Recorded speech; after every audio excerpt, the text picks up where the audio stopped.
ఏముండాలి? మంచి సహవాసము కలిగి. అందరు చెప్పాలి. 3 లేఖనాల నుండి చెప్పాను నేను. యోబు నుండి 1 కొరింథీయుల చెప్పాను. ఈరోజు దాన్నే కంటిన్యూగా వెళ్ళిపోదాం. హల్లెలూయా. ఏంటంటే ఒకసారి రిమెంబర్ చేసుకున్నాం. ఏం చెప్పానంటే యోబు ఒకసారి తీయండి. యోబు 22వ అధ్యాయము 21వ వచనం నుండి 23వ వచనం చదువుకున్నాం. యోబు 22:23. సర్వశక్తుని వైపు నీవు తిరిగిన ఎడల నీ గుడారము నుండి దుర్మార్గమును దూరముగా తొలగిన ఎడల నీవు అభివృద్ధి పొందుదువు. హల్లెలూయా. ప్రార్థించుకున్నాం. ప్రేమ నమ్మకం కలిగిన యేసయ్యా, నీకు వేలాది వందనాలు, స్తుతులు స్తోత్రాలు చెల్లించుకుంటున్నాం తండ్రి. ఈ రోజు వాక్యం చెప్తున్నా తండ్రి. పోయిన వారం దీన్ని ఈ రోజు కంటిన్యూ చేస్తున్నారా? మీరు ఉండండి, నీ ఆత్మ చేత నింపండి, నీ శక్తితో మమ్మల్ని నింపమని యేసు నామమున అడుగుచున్నాం తండ్రి. ఆమేన్. 2 చేతులు బయటది. ఆమేన్. హల్లెలూయా. హల్లెలూయా. హల్లెలూయా. హల్లెలూయా. హల్లెలూయా. 23వ వచనం మళ్ళీ ఒకసారి చదువుకున్నాం. 22-23 యోబు చదవండి. సర్వశక్తుని వైపు నీవు తిరిగిన ఎడల నీ గుడారంలో నుండి దుర్మార్గమును దూరముగా తొలగించిన ఎడల నీవు అభివృద్ధి పొందేదవు. హల్లెలూయా. ఈ రోజు ఈ వాక్యాన్ని బట్టి నేనేం చేస్తున్నానంటే మీకు ఒక క్వశ్చన్ ఇస్తున్నా. మరి సర్వశక్తుని వైపు మీరు తిరిగారా?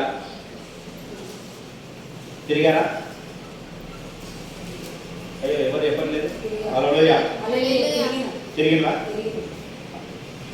తిరిగితే ఏమవుతుందంటే మీ దుర్మార్గం అంటే మీ దుర్మార్గం ఏంటంటే, దుర్మార్గం అంటే ఏమో ఇప్పుడు మనం ఏ విధంగా చెప్పుకున్నామంటే ఏదైనా చెడు కానీ మన మీద ఎవరైనా రాయి వేయడం కానీ ఏదైనా ఇంకా వేయడం కానీ ఏది ఉన్నా కానీ అది ఏంటంటానంట ఏం చేస్తుందా? తొలగిన ఎడల అని అభివృద్ధి చెందుతుంది.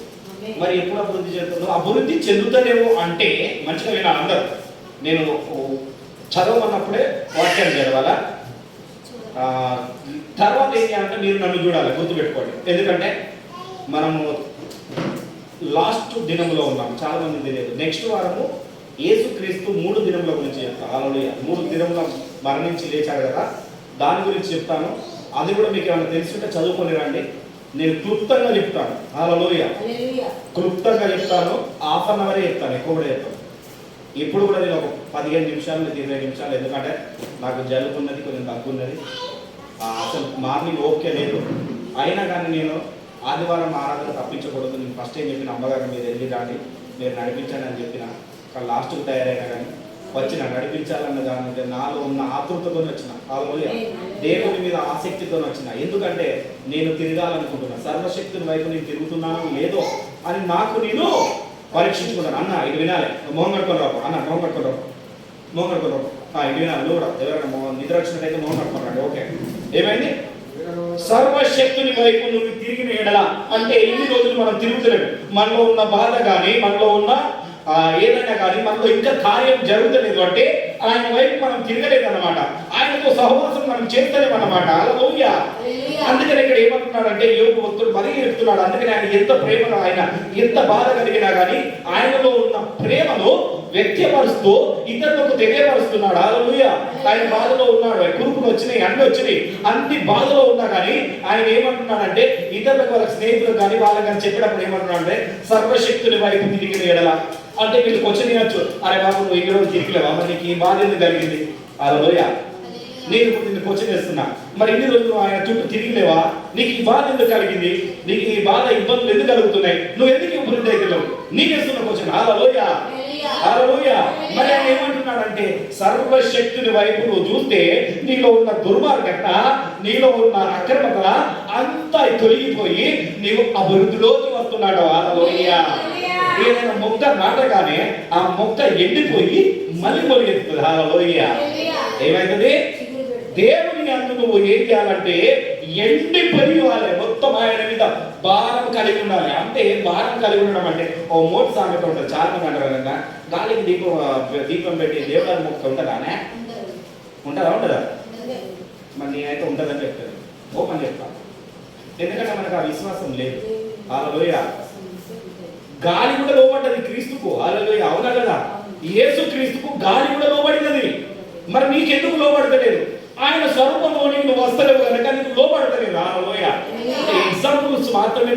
చెప్తున్నాను. హల్లెలూయా. కానీ కొన్ని వెనకడ నుండి పుట్టిన సామెతలు ఏంటంటే అవి వాళ్ళు అనుభవించినవి, వాళ్ళు పుట్టినవి, వాళ్ళ అనుభవాల నుండే చెప్పారు కానీ వాళ్ళ అనుభవం లేదు చెప్పలేదు. హల్లెలూయా. వాళ్ళ అనుభవాలే. ఎందుకంటే పెద్దవాళ్ళు ఇప్పుడు లక్ష పెద్దలు ఉన్నది, ఆమె చిన్నప్పటి నుండి జరిగిన అనుభవాలు, చూసిన అనుభవాలు చెప్పమంటే బాగా చెప్తుంది. ఎందుకంటే ఆమె చూసింది కాబట్టి. చూడకుండా ఇప్పుడు నన్ను చెప్పమంటే ఆమె అనుభవం నేను చెప్పండి చెప్తాను. నేను ఎప్పటి నుండి చూసినా నా అనుభవాలు మాత్రమే చెప్తాను. లేకపోతే పెద్దవాళ్ళ దగ్గర నుండి తెలుసుకున్న అనుభవాలు అది జరిగింది నిజమేనాగా అని చెప్తున్నా. అందుకని నేను ఏమంటున్నానంటే మన లోకంలో అందరం అనుకుంటున్నాము కానీ ఆయన తట్టు తిరుగుతలేము అంటున్నాడు. మరి ఆయన తట్టు తిరగాలంటే 22వ వచనంలో ఉంటుంది చూడండి. ఆయన తట్టు తిరగాలి, ఆయన మీద ఉండాలంటే 22 అన్నాడు. ఆయన నోటి ఉపదేశమును అబ్బా ఏంటంట, ఆయన నోటి నుండి వచ్చిన ఉపదేశమును అవలంబించాలా. హల్లెలూయా. హల్లెలూయా. రెండు చేతులు పైకి. హల్లెలూయా. మన ఆయన నోటి నుండి వచ్చిన వాక్యం అయినది కదా, వాక్యమై ఉన్న యేసు వందనమయ్యా. హల్లెలూయా. అవునా కదా, పాడుతున్నాడు. ఆయన నోటి నుండి వచ్చిన వాక్యం, ఆయన ఏమన్నాడు? నోటి నుండి ఏమన్నాడు? ఆకాశం కలుగును గాక, భూమి కలుగును గాక, వెలుగు కలుగును గాక, చీకటి కలుగును గాక, అవి రెండు వేరవును గాక. అవునా కదా, నోటి నుండి వచ్చిన ఉపదేశమే కదా. ఆయన నోటి నుండి వచ్చిన ఉపదేశమును నీవు వింటే ఆయన మాట నీ హృదయములో ఉంచుకోవాలి. ఎంతమంది ఉంచుకుంటున్నారు? ఇంతవరకు నేను 2 సంవత్సరాలు అయిపోతుంది నేను సేవను హ్యాండ్ ఓవర్ చేసుకొని. 3వ సంవత్సరంలో రన్నింగ్ పెట్టినా, 3వ సంవత్సరం నడుస్తుంటే కానీ ఎవరు ఆయన ఉపదేశాన్ని ఇంతవరకు ఎవరు ఉంచుకున్నారు? ప్రతిదీ నేను ఉపమాన రీతిలో మరి లోతుగా నేను చెప్పినాను. అర్థమైందా? వివరించకుండా వివరణలో కూడా లోతుగానే చెప్పినా కానీ ఆ ఉపదేశాన్ని ఎంతమంది పట్టుకున్నారు? పట్టుకోలేదు. ఏంటంటే ఏమున్నదంటే ఎట్లా ఉన్నదంటే ఒక మాట ఏంటంటే పరుగు పంద్యంలో పరిగెత్తుతున్నాను. అంతమంది ఏం చేస్తాను? పౌలు గారు మంచిగా రాస్తాడు వాక్యాలు. ఏంటంటే పరుగు పంద్యంలో అందరూ పరిగెత్తున్నారు. కానీ ఎందుకు పరిగెత్తున్నారు? బహుమానాన్ని పొందుకోవడానికి పరిగెత్తుతున్నారు. కానీ మాత్రం బహుమానం ఎవరికి వస్తుంది? ఒక్కరికే వస్తుంది. అవునా కదా. మరి మనము పరిగెత్తుతున్నాం కానీ ఏంటంటే ఏమంటారని బహుమతి లేదు నాకు చెప్తాను, నాకు తెలియదా అంటే సహవాసం ఎలా వచ్చిందంటే మొదటి నుండి ఏంటంటే క్రమ పద్ధతిలోకి రాలేదు. ఏం రాలేదు? క్రమ పద్ధతిలోకి రాలేదు. అందుకనే ఏంటంటే మొక్క ఇవ్వంగనేది రానే వంగుతుందా అన్న సామెత వస్తుంది. చిన్న మొక్క అయినప్పుడు ఏదైనా అంటు కడితే కానీ తాడు కడితే కానీ సరిగ్గా ఎదుగుతుంటాడు కదా. అవునా కదా. దానికి ఏం అంటు కట్టకుండా ఉంటే అది సరిగ్గా ఎదుగుతుందా? అయ్యా విను, అర్థమైనా? నా గురించి ప్రార్థన చేయ ముందుగా విను. ఇప్పుడు వాక్యమే, ప్రార్థన ఏం చేయకు. ఓకేనా? మా అయ్యగారు మంచిగా వాక్యం చెప్పాలని ఇంకా ప్రార్థన చేయకు, మాత్రమైతే విను. ఓకేనా? మంచిగా విను. హల్లెలూయా. నా గురించి ఎవరు ప్రార్థన చేయకండి, మంచిగా వినండి. ముందుగా వాక్యాన్ని విన్న తర్వాతనే మనం చేసుకుంటాం. ఎందుకంటే వాక్యం మనసులోకి తెచ్చుకోవాలి. ఎందుకు అంటే అందుకనే కనుక ఎలా చూస్తుందంటే అందరూ ఏ విధంగా చూస్తుంటారంటే అయ్యో ఖచ్చితంగా బోధిస్తే వస్తారో రారో, ఏం చేస్తారో ఏమో అని అన్న బాధలో కలుగుతున్నాడు. కానీ నాకు ఆ బాధ లేదు. హల్లెలూయా. ఖచ్చితంగా ఎన్ని రోజులైతే తప్పిపోయిన కుమారుడు ఎప్పుడైతే వచ్చిండో అప్పుడు తండ్రి ఏ విధంగానైతే పండుగ చేశాడో, ఏ విధంగానైతే దూడలు లేక దీనిని కోసాడో, ఏ విధంగానైతే నడిపించాడో అదే నడిపింపు ఎప్పుడు వస్తుందంటే నువ్వు తప్పిపోయి తిరిగి వచ్చినప్పుడే ఆయనలోకి వస్తుంది. ఇన్ని రోజులు నువ్వు ఎదుగుతున్నావు అనుకుంటే ఇక వంకరగా ఎదుగుతున్నావు ఏమో. హల్లెలూయా. అంటే ఎదగలేక చక్కగా ఎదగలేక నువ్వు మొలికెత్తుతున్నావు కానీ నువ్వు వంకరగా ఉంటున్నావు. హల్లెలూయా. ఈ వంకర జీవితాన్ని ఇప్పటికైనా నువ్వు సరిగేసుకొని ఒక కర్ర పెట్టుకొని ఇలా సపోర్ట్ చేసుకొని ఇలా ఉంటే అప్పుడు ఎదుగుతావు. హల్లెలూయా. అందుకని అక్కడ ఏమంటారంటే 21వ వచనం చూడండి. 21వ వచనం చదవాలి. ఆయనతో సహవాసం ఎవరితోని? యేసుతో సహవాసం చేసిన ఎడల నీకు సమాధానం కలుగుతుంది. హల్లెలూయా. అంతేగాని లేకపోతే నీకు సమాధానం కలగదు. నువ్వు ఏం చేస్తున్నావు? ఆయన ఉపదేశాన్ని వింటున్నావు కానీ దాన్ని భద్రపరచుకుంటారు. ఏ పిల్లలు సైలెన్స్, పక్కన దూరం కూర్చోండి. ఎవరు దూరం కూర్చోండి. అర్థమైందా? ఆయనతో సహవాసము చేసిన ఎడల మంచి సహవాసం చేయాలి. అందుకని నేను ఏమని చెప్పినా మంచి సహవాసం అని చెప్పిన. అవునా కదా. ఎందుకు మంచి సహవాసం అని చెప్పినంటే నేను ఒక విషయం చెప్తున్నా, గుర్తుపెట్టుకోండి. దానియేలు 12:4 చదవండి. మొన్న పోయిన వారం కూడా నేను చదివించిన ఈ వాక్యాన్ని మళ్ళీ ఒకసారి చూసుకున్నాం. దానియేలు త్వరగా 716 పేజీ నెంబర్. బైబిల్ అందుకని మీరు తీస్తూ ఉండాలి, ఎప్పటికప్పుడు చదువుతూ ఉండాలి. 12:4 12వ అధ్యాయము 4వ వచనము. దాని పేజ్ నెంబర్ ఎంత అంటే చెప్తాను అన్నమాట. 44.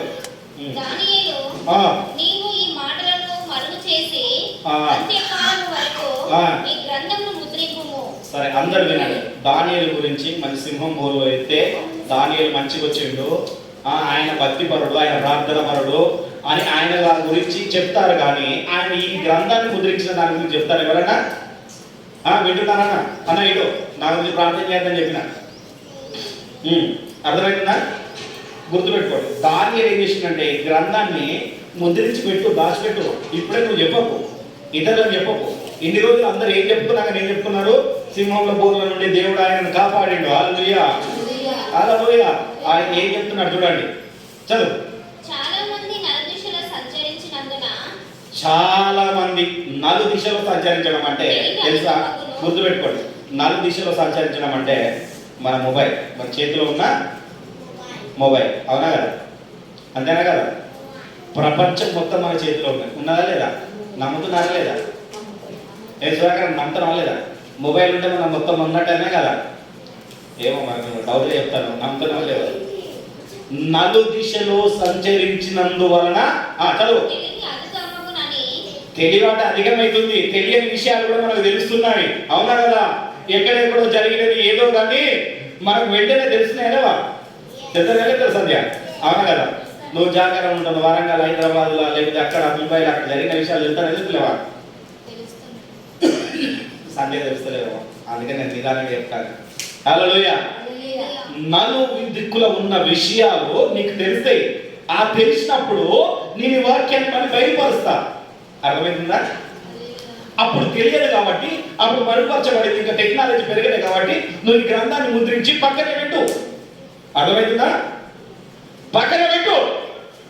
పక్కన పెట్టిన దాన్ని ఏం చేస్తారంటే నీకు తెలియపరిచిన కదా, నువ్వు చూసావు కదా, నీ తర్వాత ఏంటంటే నీ తరం వారికి నేను తెలియపరుస్తా.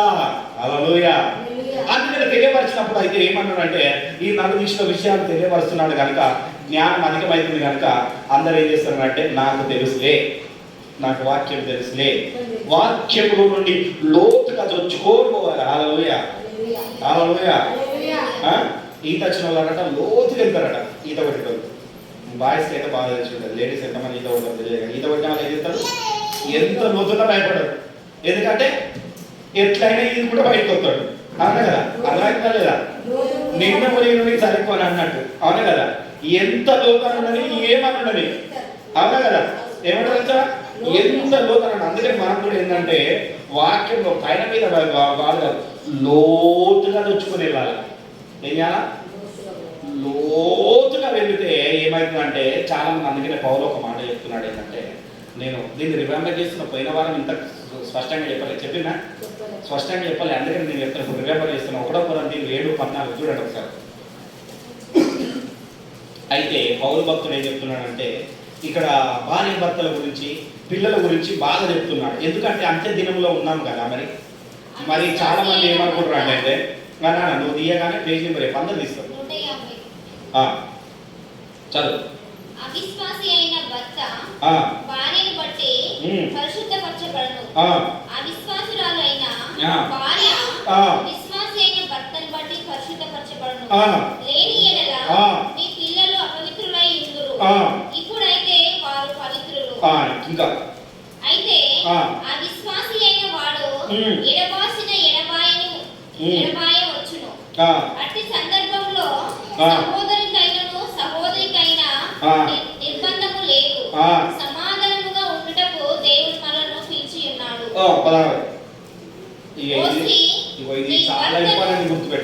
ఓ స్త్రీ, నీ భర్తను రక్షించుదువో లేదో నీకేమి నీ భర్తను నీవు రక్షించుదువో లేదో నీకే తెలియదు. చాలా మంది అందుకనే కొంతమంది అంతకుముందు బోధించాలంటే మనం నిద్రపోతుంటే భార్య భర్తలు నిద్రపోతుంటే భార్య ఎత్తబడుతుంది, భర్త ఊయబడతాడు, లేదా భర్త ఎత్తబడతాడు, భార్య ఉంటుంది అని అని చెప్తూ వినేది. అవునా కదా? అదే లేఖనం అన్నమాట. ఎందుకంటే మనము చెప్పగలుగుతాం కానీ ఆయన మనసులో ఏమున్నదో మనం చెప్పలేము. ఇప్పుడు ఎగ్జాంపుల్ చెప్తున్నా, ఇప్పుడు తాగేటోడు ఉన్నాడు, వాళ్ళ భార్య అంటే చాలా ఇష్టం. ఆయన తాగితే నాకు మంచిగా అనిపించలేదు అంటారు అని చెప్పినప్పుడు ఏం చెప్తాను, ఇంతకుముందు ఇంటికాడ తాగేటోడు ఇప్పుడు ఏం చెప్తాను, ఇంటికాడ తాగుతలేడు. నలుగురు తాగకుండా బయట ఎవరు తెలియకుండా తాగేస్తాను, తెలియకుండా తప్పు చేసేస్తాడు. మనలో కూడా చాలా మంది ఉన్నారు, బాప్టిజం తీసుకొని కూడా తప్పిపోయిన వాళ్ళు చాలా మంది ఉన్నారు. నాకు చెప్పకూడదు కానీ నాకు అన్ని తెలియబడతాయి. కానీ అందుకని నేను ఏం చెప్పినంటే, ప్రతి వారికి నేను ఇంటికాడ తిరిగినప్పుడు ప్రతి వారికి ఒక లేఖనం ఇచ్చాను, రాసుకోమని చెప్పిన. ఎవరు రాసుకోవాలి, అర్థమైనా? ఆ లేఖనాలను బట్టి నేను, ఎందుకంటే దేవుడు నాకు ఏం చెప్పిండో అది చెప్పిండు. అవునా కదా? అయితే ఇక్కడ ఏమంటున్నాడు, చాలా ఓ పురుషుడా నీ భార్యను రక్షిస్తువో లేదో నీకే తెలియదు. అయితే ప్రభు ప్రతిని ఏ స్థితిలో నియమించను గుర్తుపెట్టుకో. ప్రభు అట ఇప్పుడు ఇద్దరు ఉన్నారు, భార్య భర్తలు ఉన్నాము, నేను అమ్మగారు ఉన్నాము, మా అందరికి ఒకటే స్థితి ఒకటే కానీ అక్కడ నియమించలేదు. అర్థమవుతుందా? నా క్రియను బట్టి నాకు ఒకటి, అమ్మగారి క్రియను బట్టి అమ్మగారికి ఒకటి.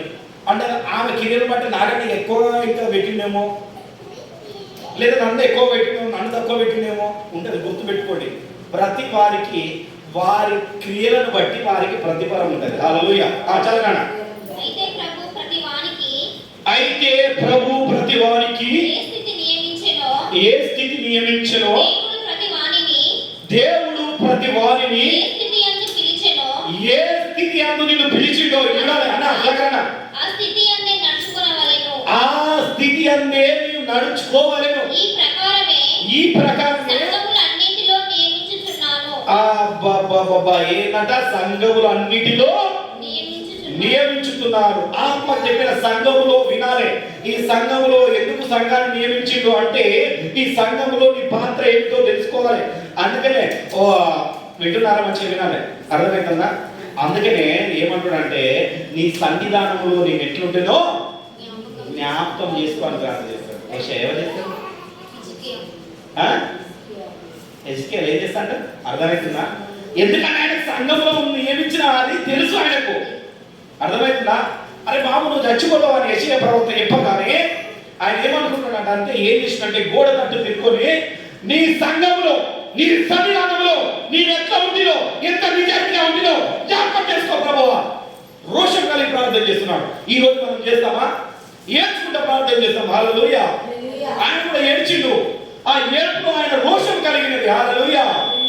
ఎందుకంటే నాకు ఈ బాధ ఎందుకు, నాకు ఎందుకు ఇలా చేస్తున్నావు, నా కుటుంబాన్ని ఇప్పుడే చక్కరించుకోవాలి ఎందుకు చెప్తున్నావు, నీ సన్నిధానంలో నేను ఎలా ఉన్నాను చూడు, దయతో నన్ను జ్ఞాపకం చేసుకో. అర్థమవుతుందా? ఆయనకు కోపంగా క్వశ్చన్ వేస్తూనే ఏడుస్తూ సమాధానం వెతుకుతున్నాడు. హల్లెలూయా. రెండు విషయాలు గమనించాలి. దానిలో ఏం చేస్తున్నా, ఏడవడం కాదు, ఆ ఏడుపులోనే ఆయన క్వశ్చన్ వేస్తున్నాడు. ఆయన కోపం ఉన్నది. నీ సన్నిధానం నేను మంచిగానే ఉన్నా కదా, నేను సక్రమంగా నడుచుకున్నా కదా. అట్లా ఈ రోజు మనం ఎవరైనా ప్రార్థన చేస్తామా? చేస్తామా? దేవునికి స్తోత్రం. హల్లెలూయా. హల్లెలూయా. అప్పుడు ఏమైతుందంటే యేసుక్రీస్తు కృప మనకు తోడై ఉంటుంది. హల్లెలూయా. అప్పుడు మాత్రమే తోడై ఉంటుంది, లేదా తోడై ఉండదు. ఎందుకంటే ఆయన కుమారుని మన యుద్ధం పంపిండు తండ్రి. ఏం చేసిండు? 1:9 ఇదే పడుతుంది. 1:9 ఉంటుంది. ఎవరిని పంపిండట? ఆయన మైపులు ఒకటి చూడండి త్వరగా. 1:9 మన ప్రభువైన యేసుక్రీస్తు అను తన కుమారుని సహవాసమునకు మిమ్మును పిలిచిన దేవుడు నమ్మదగినవాడు. హల్లెలూయా. ఏంటంట? దేవుడు నమ్మదగినవాడు. ఆయన సహవాసంలోకి మనకు పిలిస్తే మంచి సహవాసం గుర్తుపెట్టు. అందుకనే దేవుడితో సహవాసం చేసిన ఎడల నీకు సమాధానం కలుగుతుంది. అంటే సమాధానం కలుగుతలేదంటే నువ్వు సహవాసం ఆయనతో చేస్తలేదు. నేను అందుకనే ప్రకటనలో ఒకటి చెప్పిన, నేను ఒకటి ఆత్మ సంఘంలో చెప్పిన విషయాలు వినాలని నేను చెప్పిన. ఒకసారి తీయండి, మళ్ళీ ఒకసారి చూపిస్తాను. ఇది ఒక్కసారి మీకు మళ్ళీ చెప్తాను. ఈరోజు లేఖనాలు కొంచెం లోతుగా వెళ్తాం, కొంచెం టైం అవుతుంది. 1వ అధ్యాయం తీయాలి. ప్రకటన 1.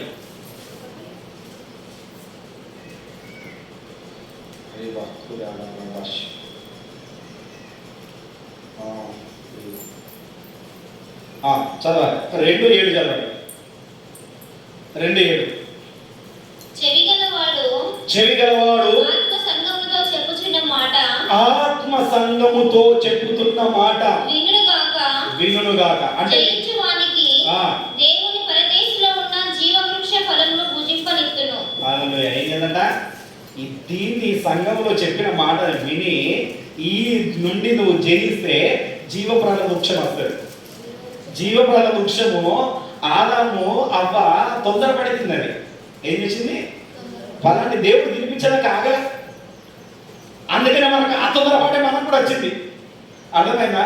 కొంతమంది ఏంటంటే జీన్స్ అరే వీడు అట్లనే తయారైన వీళ్ళు ఇలాంటి తయారైనరా, వీడి తాతలాగానే తయారైనరా అంటాడు. అవునా కదా? అంటారా? ఆ జీన్స్ అప్పటి నుండి వస్తున్నాయి మనకు. అందుకనే తొందరపాటు. అందుకని ఏంటంటే ఆత్మ సంఘములు మర్మములు బయలుపరచబడతాయి. ఖచ్చితమైన మర్మములు బయలుపరచబడినప్పుడు ఆ మర్మాన్ని మనం పట్టుకోవాలి. ఎందుకంటే అంత్య దినములో ఉన్నాం. కృపాకాలం అయిపోయింది. చాలా మంది ఇంకా కృపాకాలంలో ఉన్నామని భ్రమపడుతున్నారు. కానీ కృపాకాలం అయిపోయింది. అంత్య దినంలో వచ్చాం. ఈ అంత్య దినంలో ఎందుకు వచ్చాం అన్నది నెక్స్ట్ వారం చెప్తాను. అందుకని యేసుక్రీస్తు పునరుత్థానం గురించి చెప్తాను చెప్పిన ఆయన 3 దినాల గురించి నెక్స్ట్ వారం ఎందుకు చెప్తాను చెప్పిన అంటే ఈ అంత్యకాలంలో ఎందుకున్నామో మనం తెలియపరచడంతో. అందుకని ఏంటంటే మనం ఇప్పుడు ఏం చేయాలంటే వెలుగులో నడుచుకోవాలి. ఏం చేయాలా? ఆత్మ సంఘంలో ఉన్నది వెలుగులో నడుచుకోవాలి. ఎప్పుడైనా దేని గురించి అయినా మనం ఏం చేయాలంటే దేవుని మాటకు లోబడి మనం వెలుగులో నడుచుకోవాలి. అంటే ఇక్కడే ఉంటుంది, పక్కనే లెఫ్ట్ సైడ్ కదియండి. యోహాను రాసిన మొదటి పత్రిక ఉంటుంది. యోహాను రాసిన మొదటి పత్రిక 1వ అధ్యాయం 7వ వచనంలో ఉంటుంది. చూడండి.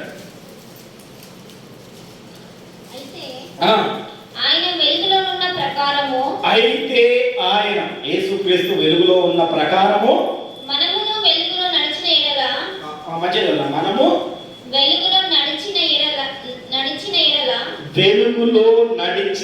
ఎడల మనము అన్యోన్య సహవాసం గలవారమై యుందుము. హల్లెలూయా. ఒక్క నిమిషం ఆపండి. ఎవరట? యేసుక్రీస్తు వెలుగులో నడిచిండు. మనం కూడా ఆ వెలుగులో నడిస్తేనే అన్యోన్య సహవాసం ఆయనతో ఉంటాం.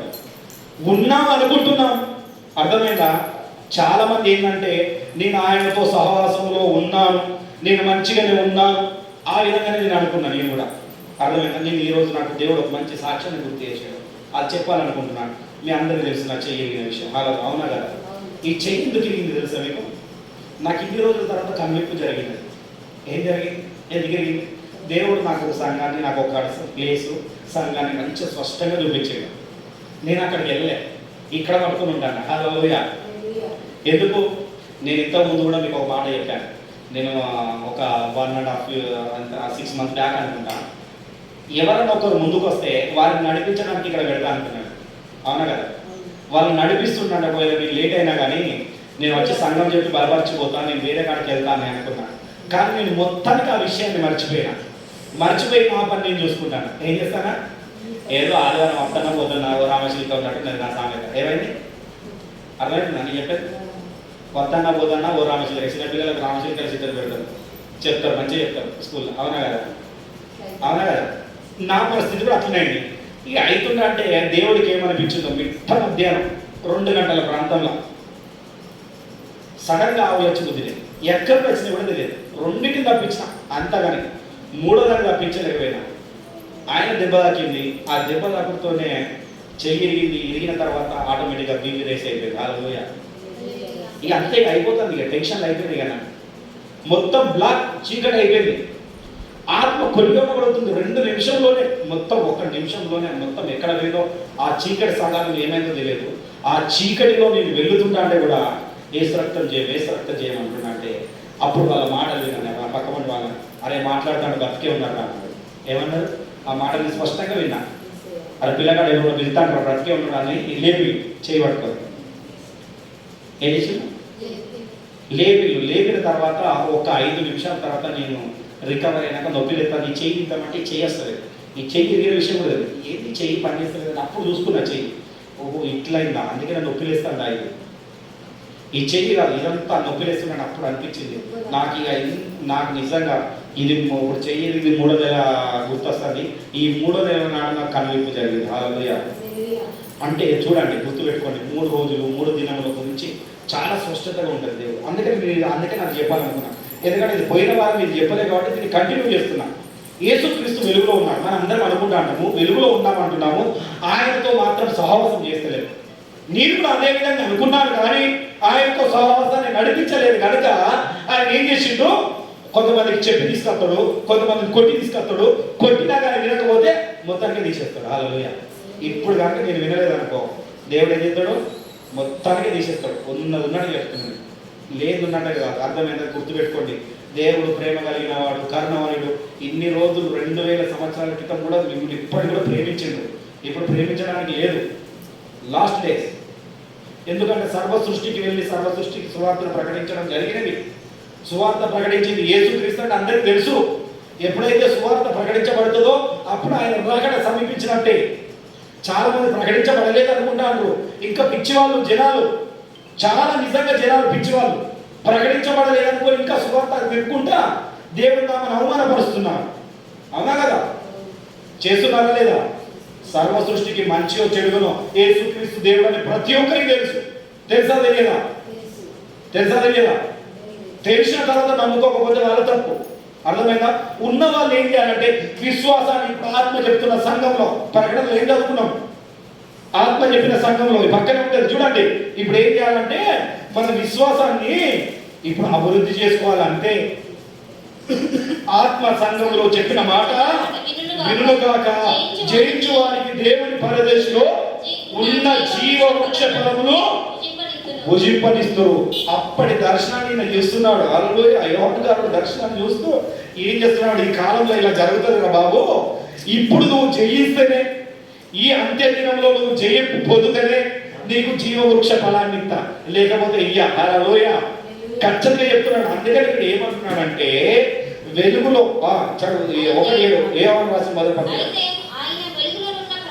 అయితే ఆయన వెలుగులో ఉన్న ప్రకారము మనము వెలుగులో నడిచిన ఎడల మనం అన్యోన్య సహవాసం గలవారైతే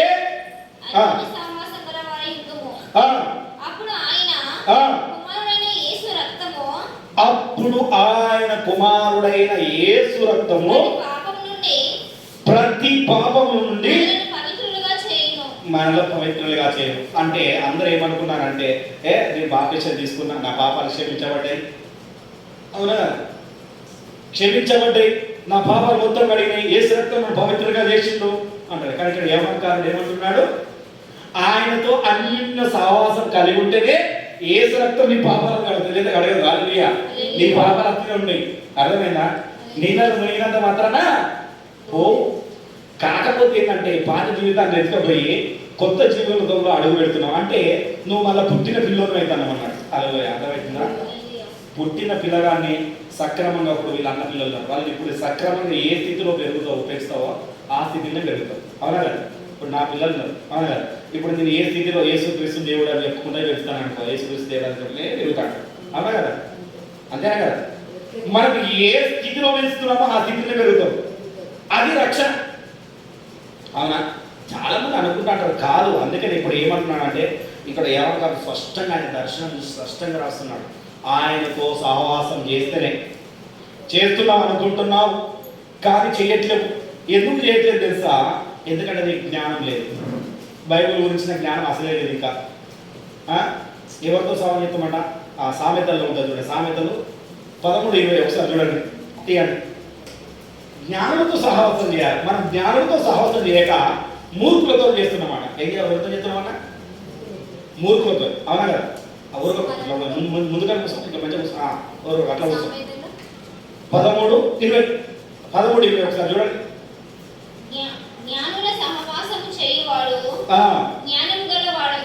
ఎవరితోనంట? మంచి సహవాసం, ఆత్మ సంఘంలో ఇంత మంచి జ్ఞానాన్ని బోధించే దాంతో సహవాసం చేస్తే అదే జ్ఞానం నీకు వస్తుంది. మూర్ఖులతో సహవాసం చేయవాడు చెడిపోవును. అందరు ఏంటంటే నిజం చెప్తున్నారు, చాలా మంది మూర్ఖులతోనే సహవాసం చేస్తున్నారు. అంటే మేము జ్ఞానులతో సహవాసం చేస్తున్నాం అనుకుంటున్నాం. అవునా కదా? అనుకుంటున్నాము కానీ మనం చేయట్లేదు. మరి ఏ బోధయాన్ని నిల్చున్నావు? నేను అందుకే ఇంతకుముందు కూడా చెప్పిన అపొస్తలులు బోధయాన్ని నిల్చున్నానని చెప్పి లేపలేదా? సహవాసం చేయట్లేదు. అయితే అందుకే నేను ఏం చేస్తానంటే ఒక దావీదుని ఒకసారి గుర్తు చేస్తాను. సమయలు, మొదటి సమయలు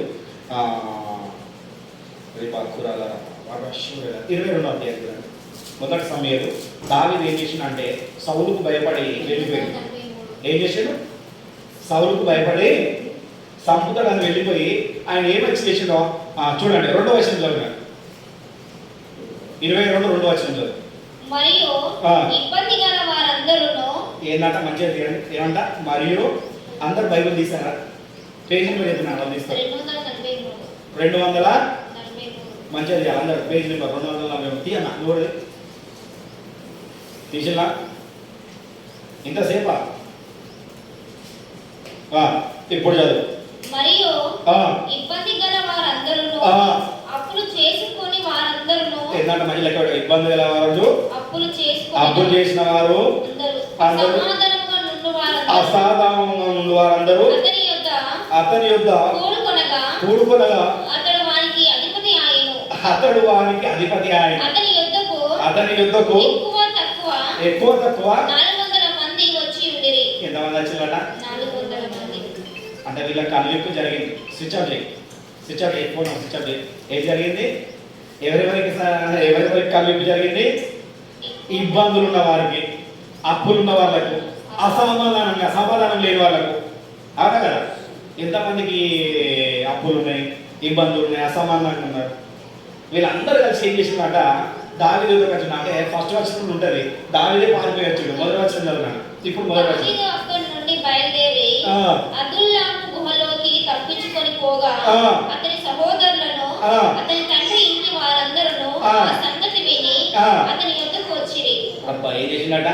ఈయననే సౌలుకు భయపడ్డాడు. 21లో ఉంటది ఏంటంటే అంతటా 21:10 ఉంటుంది.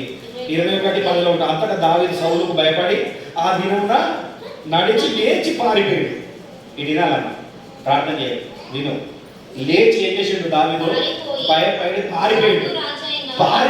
అని వాడే పారిపోయిండు వచ్చిండ్రు. పారిపోయి వచ్చిందంటే ఈ పారిపోయిన దగ్గరికి ఇంకొక 400 మంది వచ్చిందట. ఏమొచ్చిళ్ళు?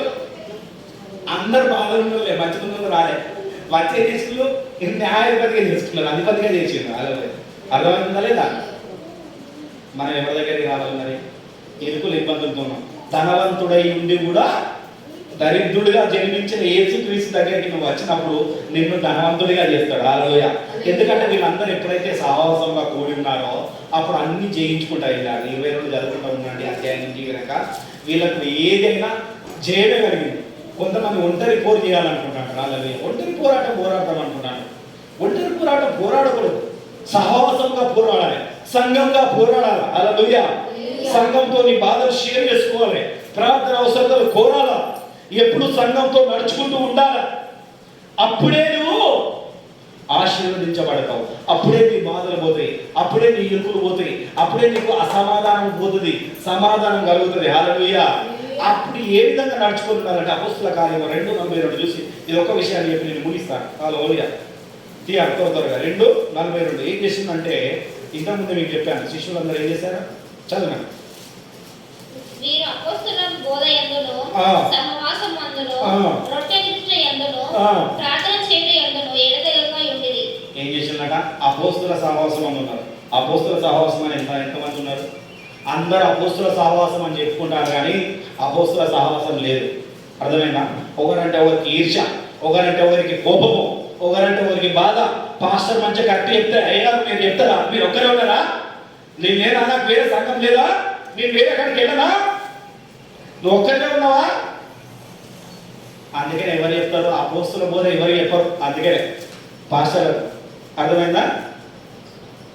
ఎవరు చెప్తారు? ఎందుకంటే విశ్వాసులు పారిపోతాడేమన్న భయము. ఏం చేస్తారు? పారిపోతాడేమన్న భయము. నాకైతే భయం ఏం లేదు. ఉంటే ఉన్నాడు, పోదామని. ఉన్న వాళ్ళు ఒక్కరైనా సరే యేసుక్రీస్తు నాతో పాటు యేసుక్రీస్తు యొక్క కూర్చుంటే చాలు నాకు. హల్లెలూయా. ఎందుకంటే అపోస్తల బోధ యందు సహవాసం ఉండాలి. ఎందుకంటే ఆత్మ లేనివాడు నావాడు కాదు లేఖనం ఖచ్చితంగా సెలవిస్తున్నది. యోహాను సువార్తలో ఉన్నది ఖచ్చితంగా. ఆయన ఆత్మ మనలో లేకపోతే నువ్వు ఆయనతో సహవాసం చేస్తూ ఉంటావు. ఆయన ఆత్మ నీలో ఉంటే ఆ వెలుగులోకి నువ్వు నడిపించబడతావు, ఆ వెలుగుతో సహవాసం చేయగలుగుతావు. అప్పుడు నీకు అన్ని సమర్పించబడుతుంది. అందుకని ఏమంటుందంటే ఆయనతో సహవాసం చేసిన ఎడల, యోబు 22:22 ఏమన్నది? ఆయనతో సహవాసం చేసిన ఎడల అలాగూ నీకు మేలు కలుగుతుంది. ఆయనతో సహవాసం చేస్తేనే మేలు కలుగుతుంది. నీలో మేలు కలుగుతలేదంటే నువ్వు ఇంకా ఆయనతో సహవాసం చేస్తలేవు అన్నాడు. కనుక ఒక్కసారి మనలో మనం పరీక్షించుకున్నాం. ఏసయ్య నాకు మేలు కలుగుతలేదంటే మరి నీతో నేను సహవాసం చేస్తలేదు, ఖచ్చితంగా చేస్తాను. నేను కూడా చెప్తాను, నాకు మేలు కలుగుతలేదంటే ఆయనతో సహవాసం చేయట్లేదు. నాకు మేలు కలగాలంటే ఆయనతో సహవాసం చేయాలి, ఇంకా ఖచ్చితంగా వెళ్ళాలి. అందుకే నేను చెప్పిన ఈత వస్తే లోతుకి వెళ్ళిపోతారు, భయపడదు. అవునా కదా? నీళ్ళ చూసి భయపడదు. ఎక్కడ నీళ్ళున్నా ఎంత దారాలను కొట్టుకుంటూ వస్తున్నా కానీ భయపడదు. దానికి ఎదురు చెప్తాడు. స్విమ్మింగ్ నేర్చుకునే వాళ్ళు చూడండి, వాళ్ళకి ఎట్లా నేర్పిస్తారు అంటేనా బాగా అల్లల్లాగా పెంచి నీళ్ళను ఆ నీళ్ళకి ఎదురుగా పోమని చెప్తాడు. ఏమని చెప్తారు? అవునా కదా? ఆ విధంగా మనం కూడా ఎదురెళ్ళాలా. అప్పుడే మనం దేవుని యందు, ఎందుకంటే అంత్యకాలంలో ఉన్నాం కనుక ఒక్కసారి సహోదరుడా మన విషయాలను మనం ఒకసారి గుర్తు చేసుకోవడం. అందుకనంటే సర్వశక్తుని వైపు తిరిగిన ఎడల ఇంత బాధ కలిగినా కానీ యోబు ఏమంటున్నా అంటే సర్వశక్తుని వైపు తిరుగుతూనేనయ్యా నీకు బాధ పోయేది. అరే నీకు బాధలే ఉంటుంది కదా బాబు. అప్పుడు ఎవరైనా అనొచ్చు, నేను నాలంటూ ఉంటే మాత్రం అరే నువ్వే బాధపడుతున్నావు కదా అబ్బాయి, నువ్వు ఇంత బాధపడతానే మన సర్వశక్తుల వైపు చూస్తావు ఏంద్రా. అందుకే నేను ఇప్పుడు దావిని చూసిన, దావిదే బాధపడి పారిపోతాడు, ప్రాణాలు కాపాడు అంటే ఆయన దగ్గర ఇంకో 4,000 మంది చేరి. అర్థమవుతుందా కదా? ఎందుకంటే సహవాసంగా కూడుకున్నారు. గుర్తుపెట్టుకోండి, సహవాసంలో కూడుకోవడం చాలా ఇంపార్టెంట్. సంఘంగా కూడుకోవడం చాలా ఇంపార్టెంట్. ఎందుకంటే సంఘం మాత్రం ఎత్తబడుతుంది, వేరే ఏం ఎత్తబడదు. గుర్తుపెట్టుకోండి, దేవుని వాక్యాలు ఇప్పటి నుండి ఒక నెల రోజులు ఖచ్చితంగా 4 వారాలు చాలా మర్మంగా ఇప్పుతారు. దేవుని వాక్యాలను ఏం చేస్తా? మర్మంగా ఇప్పుతా. దీన్ని దొంగిలించకుండా మీ హృదయంలో భద్రపరచుకోండి. ఇదే వాక్యాలను పట్టుకొని మీరు సహవాసం కలిగి ఉండండి. పరలోక రాజ్యంలో మళ్ళీ మనందరం కలుసుకున్నాం. దేవునికి మహిమ కలుగును గాక. ఒకసారి అందరం ప్రార్థించుకున్నాం. అందరం మోకరించినట్లయితే ప్రార్థించుకుంటాం. మన మధ్యలో ఉన్న బ్రదర్ కిరణ్ గారు ప్రార్థనలో నడిపిస్తారు.